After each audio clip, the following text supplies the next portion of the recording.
The dashcam footage starts with nothing more than an empty stretch of two-lane asphalt, washed in pale sodium light. You can hear the hum of the patrol cruiser, steady, almost hypnotic. Then, at exactly 2:07 a.m., headlights appear in the opposite lane. A silver Honda Accord, swaying just slightly toward the shoulder before correcting itself. Deputy Mark Ridley flips on his lights. That's where the story begins. The video has no sound for the first few seconds, just flashing blue strobes reflecting off wet pavement. Then you hear Ridley's voice through the body cam, measured, calm, the tone of someone who's done this 100 times before. "Evening, ma'am. You doing okay tonight?" The woman behind the wheel is 24-year-old Emily Carter. She's wearing a faded denim jacket over a pale yellow t-shirt, hair pulled into a loose ponytail. She's coming back from a friend's house in Greenwood, Mississippi, heading toward her apartment on the edge of town. She's polite, cooperative, soft-spoken. But there's something about her eyes that stands out later when investigators review the footage. Not fear, exactly. Something closer to resignation. Like she's already somewhere else in her mind. The stop lasts just under 8 minutes. Ridley runs her license, checks her plate, asks a few standard questions. He writes her a warning for a broken taillight.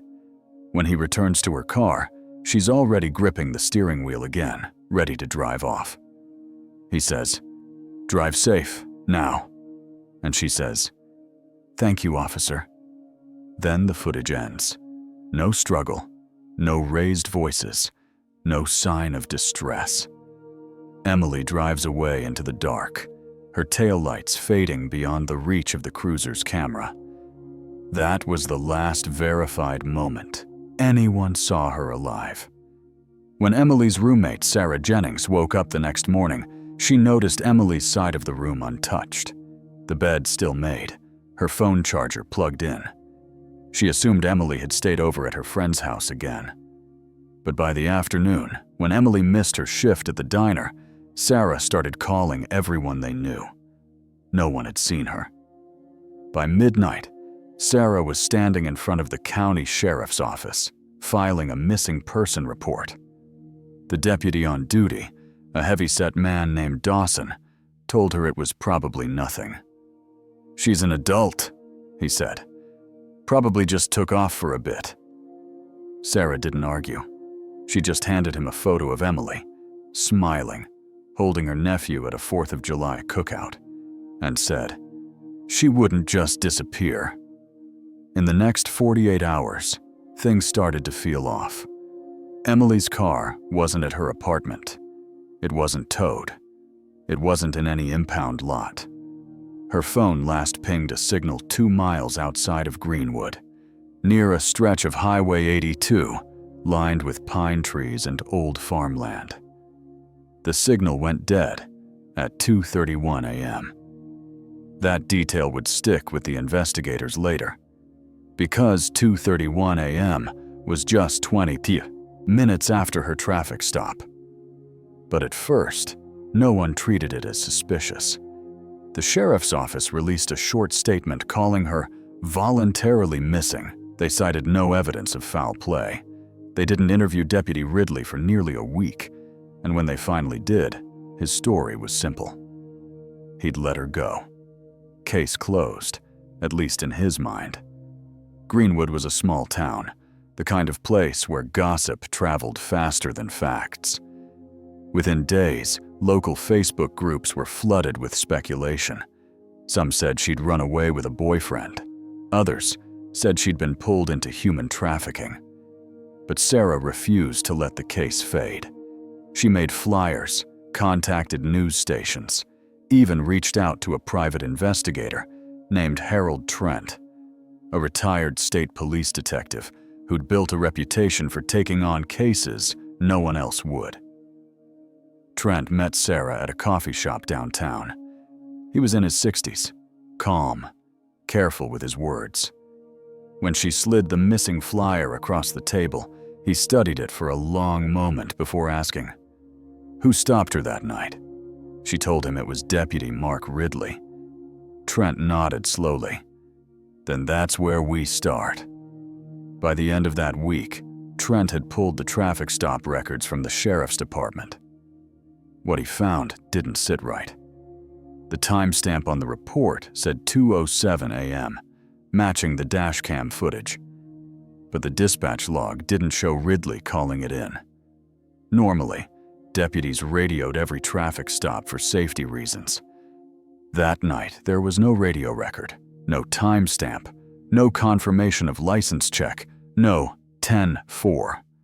When Trent asked why, the department said the radio system had been undergoing maintenance. He'd been in law enforcement long enough to know what that meant. Something wasn't being said. 2 miles down the road from the traffic stop site, Trent found tire tracks leading into a wooded clearing, just deep enough for a car to disappear from the road. The ground was soft from recent rain, and the grass had grown over some of the prints, but they were fresh enough to photograph. He followed them about 50 feet before spotting something half buried in the mud, a fragment of clear plastic about the size of a playing card. It looked like part of a cell phone case. When he brought it back to Sarah, she recognized it instantly.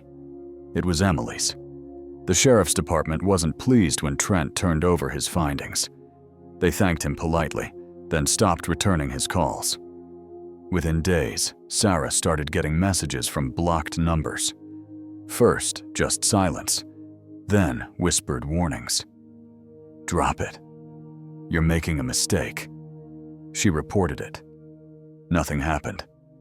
A week later, her car windshield was smashed. That's when the FBI quietly entered the picture.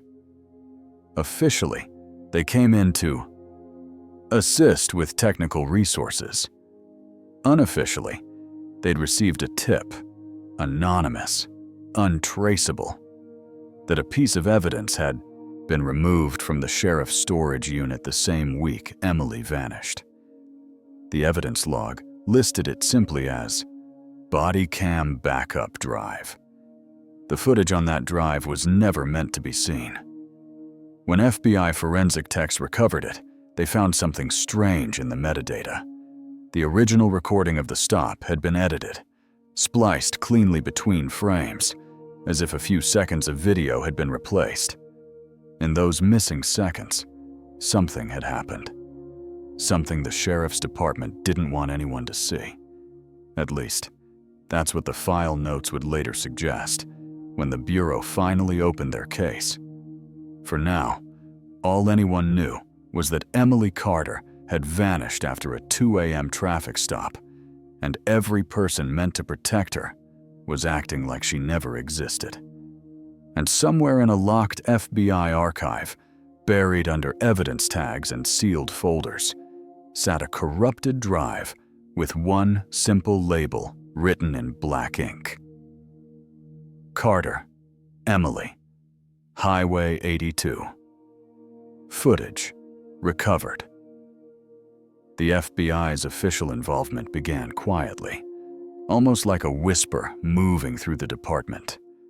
Greenwood's sheriff, Don Mercer, claimed he welcomed the help, though his body language told a different story. He gave the Bureau limited access to case files, insisted his men had followed procedure, and repeated one phrase during every press inquiry: "No evidence of foul play." Behind closed doors, that statement started to fall apart. The Bureau's forensic team found that the corrupted body cam drive wasn't damaged by accident. Someone had manually deleted 6 minutes of footage, precisely between 2:13 and 2:19 a.m. They couldn't recover the video, but fragments of audio remained hidden in the data blocks.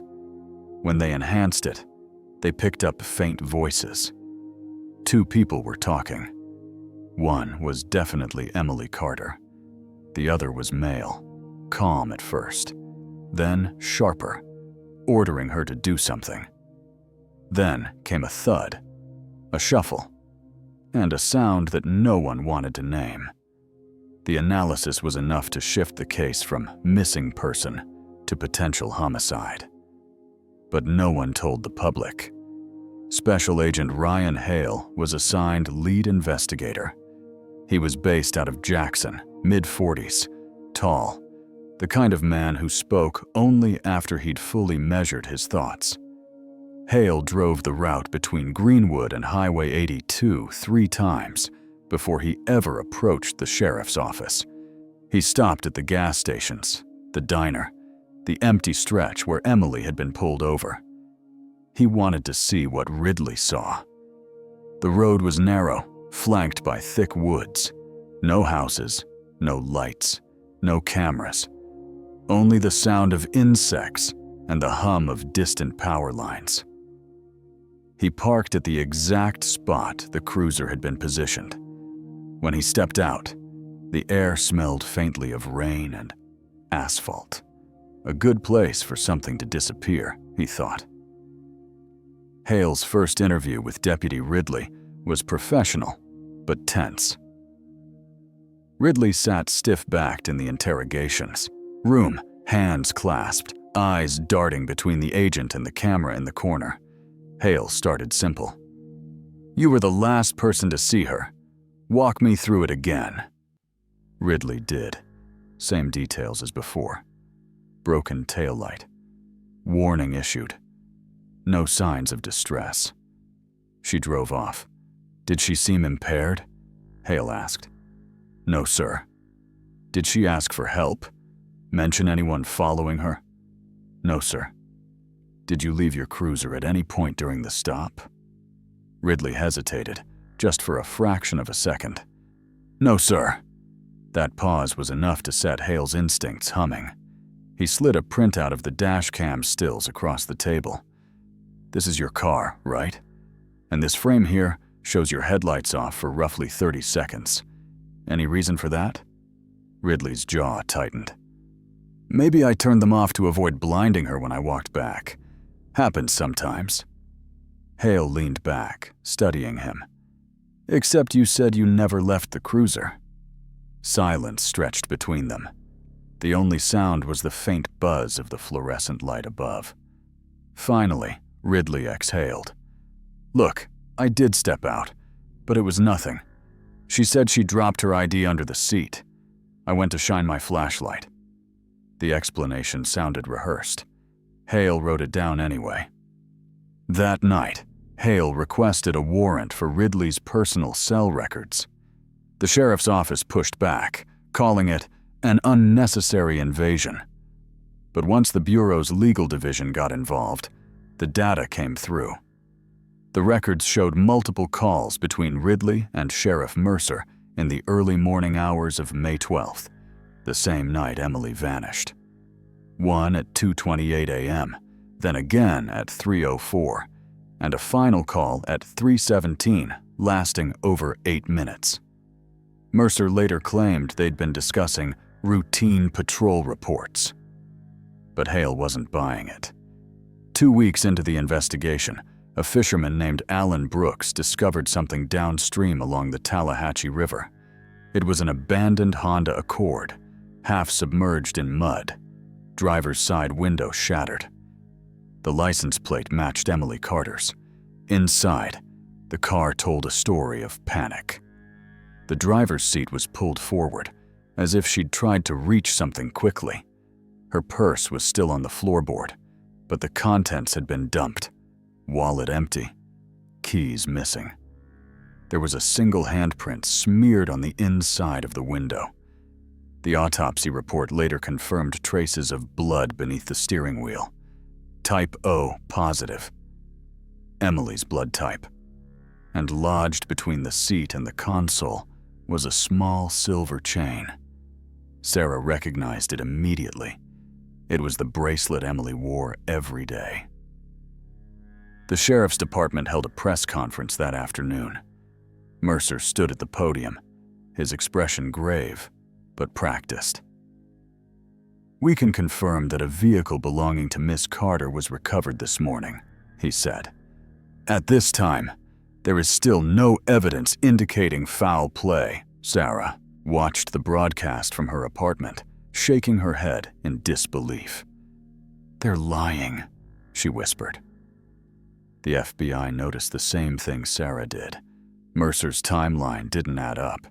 He claimed local deputies found the car, but the 911 call log showed it was reported by a civilian.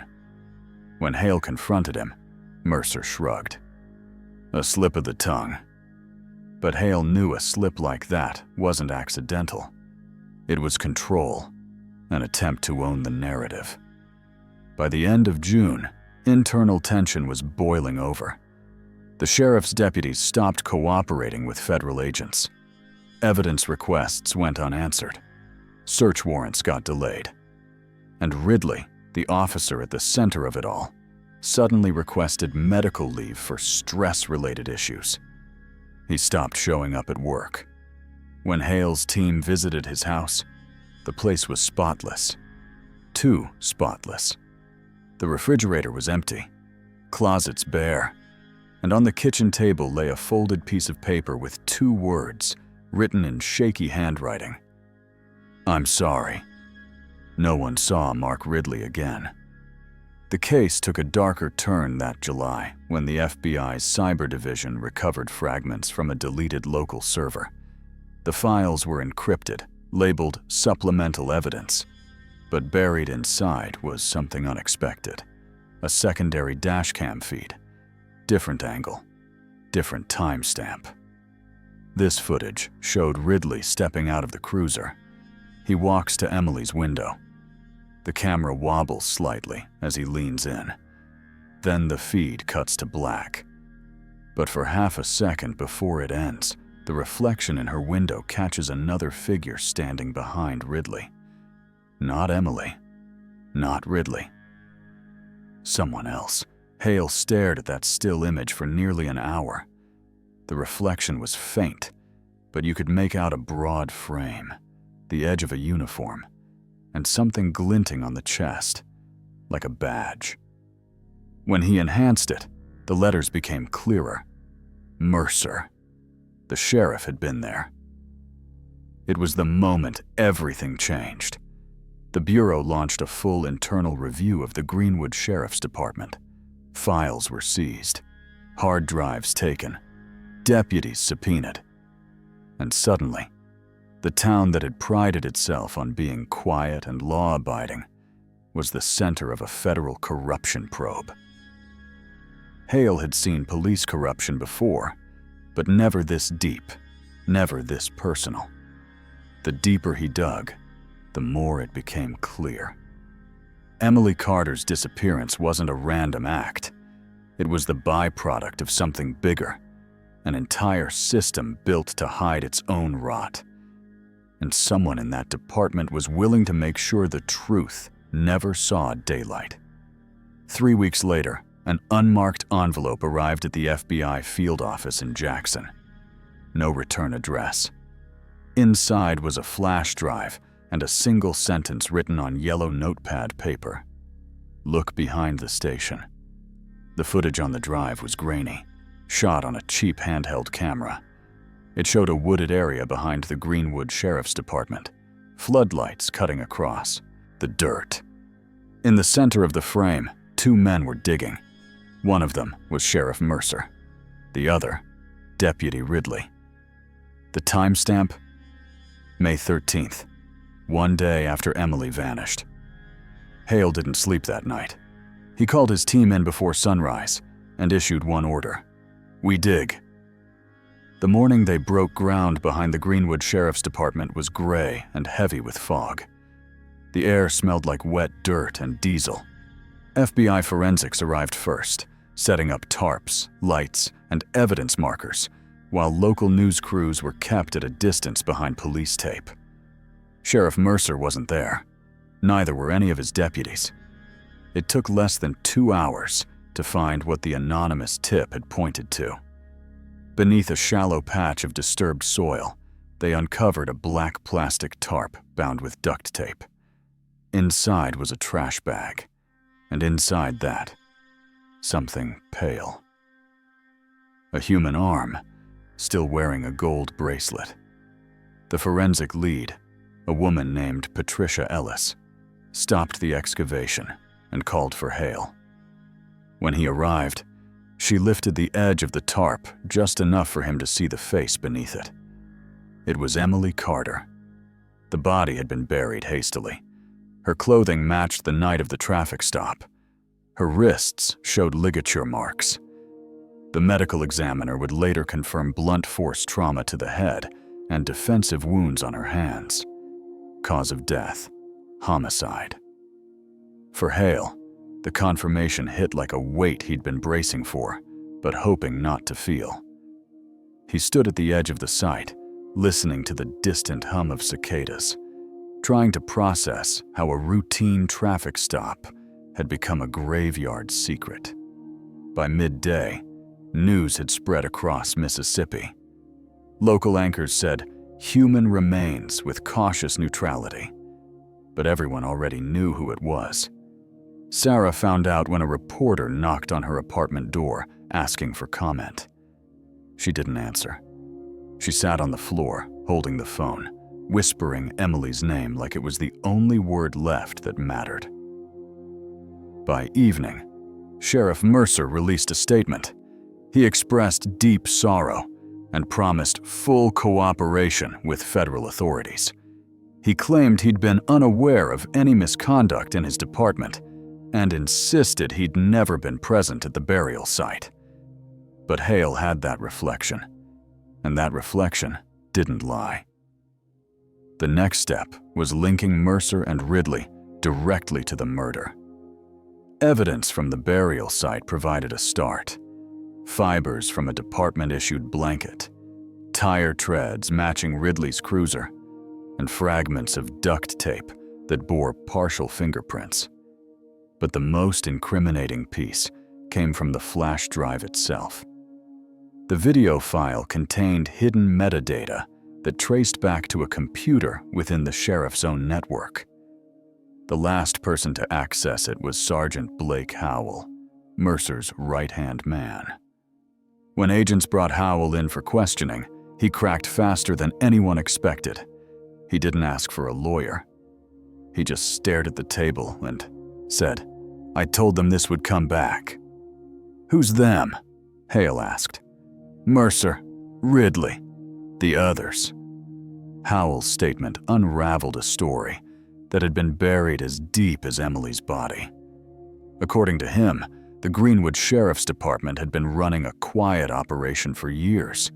Illegal asset seizures from out-of-town drivers, cash, jewelry, small valuables, anything that wouldn't draw federal attention. They called it traffic forfeiture. Ridley had been their collector. Mercer handled the cover. Emily Carter had accidentally stumbled into that system. She'd been pulled over not for a taillight, but because Ridley mistook her for someone transporting drug money. When he realized she wasn't, things got complicated. Howell said Mercer ordered Ridley to clean it up. That phrase, "clean it up," showed up in Howell's own text messages from that night. The timestamps aligned exactly with the moment Emily's phone signal went dark. Hale sat in silence after reading them, feeling a mix of anger and disbelief. This wasn't a rogue officer anymore. This was organized corruption under the color of law. Within days, warrants were issued. The FBI raided the Greenwood Sheriff's Department at dawn. Agents moved through the halls, collecting hard drives, storage devices, case files, and evidence boxes. Deputies watched from their desks, silent and pale. Mercer's office was empty when they reached it. His desk drawers had been cleared out, computer wiped. But behind a framed photo of his family, they found a hidden envelope. Inside were $8,000 in cash and a small, blood-stained patch torn from a uniform sleeve. The lab confirmed the blood belonged to Emily Carter. That night, a nationwide alert went out for Sheriff Don Mercer. He'd fled the state. Roadblocks were set up along interstates. The FBI traced a purchase on his credit card at a gas station outside Baton Rouge, then another near Lake Charles, heading west. But after that, the trail went cold. Ridley still hadn't surfaced either. For weeks, both men remained ghosts, living off stolen cash and whatever help they could find from old contacts. The Bureau assumed they were running together, two men bound by guilt and fear. But a month later, a call from a rancher in East Texas changed everything. He'd found a burned-out truck abandoned near a dry creek bed. When agents arrived, they confirmed it was registered to Sheriff Mercer. Inside the cab, they found charred papers, a melted badge, and a human jawbone with dental records that matched Ridley.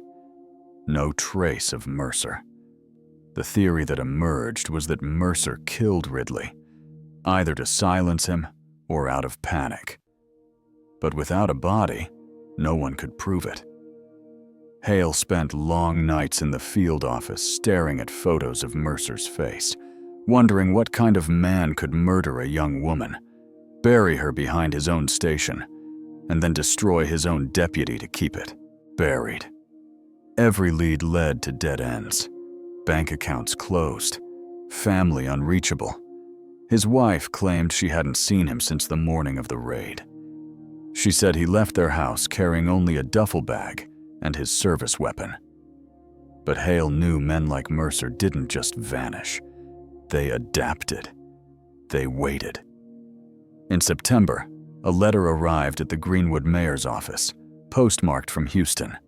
Inside was a single sheet of paper, handwritten in a tight, deliberate scrawl. You'll never prove it. You'll just dig and dig until the dirt swallows you too. It wasn't signed, but the handwriting matched Mercer's personnel file. That letter was never released to the public. By winter, the case file was officially closed under the name Operation Cold Line. Emily's family held a private memorial. Sarah gave a eulogy that was less about forgiveness and more about survival. She talked about the night Emily disappeared, the nights afterward, the silence from law enforcement, and the years of trust they had both lost in the people sworn to protect them. The media moved on. But inside the FBI's Jackson office, Hale kept the case open as pending fugitive. He didn't believe Mercer was gone, and every few months, another small lead would surface. A sighting at a motel, a name on a receipt, a voice message with static, and the faint hum of highway traffic in the background. None of them ever led to an arrest. 2 years later, a contractor clearing land for a new highway project near the Louisiana border uncovered human remains buried in a shallow grave. The body was decomposed, but the fragments of a sheriff's badge were still visible in the dirt. Dental records confirmed it was Don Mercer. But something was strange. The scene showed no gunshot wound, no sign of struggle. Instead, the coroner noted a single deep fracture at the back of the skull, consistent with a blunt object. Next to the body was a rusted metal pipe, and engraved faintly into the handle were 2 letters, carved in uneven strokes, EC. It was impossible to know who had left it there, or when. But for Hale, it felt less like closure and more like a message. Someone had delivered justice before the law could. In the FBI archives, the Emily Carter file remained sealed under restricted access. Hale retired years later, but he kept one copy of her photo, tucked inside a drawer next to his badge. Sometimes, when he looked at it, he'd think about that stretch of highway, the flashing blue lights, and how quickly a life can vanish into the dark. But mostly, he thought about the quiet strength of the people who refused to let her name fade. Sarah Jennings still lives in Greenwood. Every year, on May 12th, she drives to the edge of Highway 82 and leaves flowers near the mile marker where Emily was last seen. The road looks the same as it did that night, lonely, endless, waiting. And when the wind shifts through the trees, some locals say you can still hear a woman's voice carried through the dark, soft and steady, like a promise kept. If you liked this story, please subscribe to the channel for more true crime mysteries.